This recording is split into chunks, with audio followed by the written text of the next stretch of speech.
آپ کی سلامتی ہو۔ آئیے آج ان الفاظ کے بارے میں سیکھتے ہیں۔ سر اور سر دو مختلف زبانوں کے الفاظ ہیں، اگرچہ ان کا مطلب تقریباً ایک ہی ہے۔ اکثر لوگ ان دونوں کو ایک دوسرے کے مترادف کے طور پر استعمال کرتے ہیں، جو کہ درست نہیں۔ ان کا استعمال ایک دوسرے سے فرق ہے۔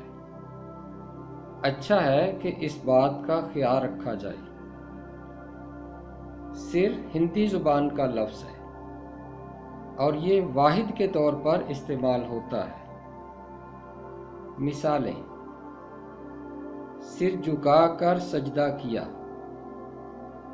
لفظ سجدہ کا دوسرا تلفظ سجدہ بھی ہے۔ تمام سر بیمار ہے۔ مسیح کلیسیا کا سر ہے۔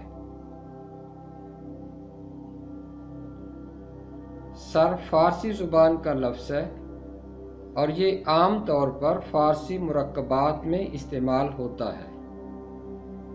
مثالیں: سر بلند، سرپرست، سرچشمہ، سردار، سرفروش، سرکش، سرگزشت۔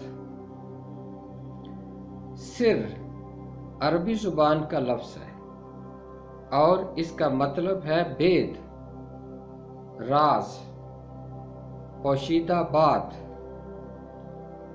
سر کی جمع اسرار ہے۔ سر نہاں، پوشیدہ بید۔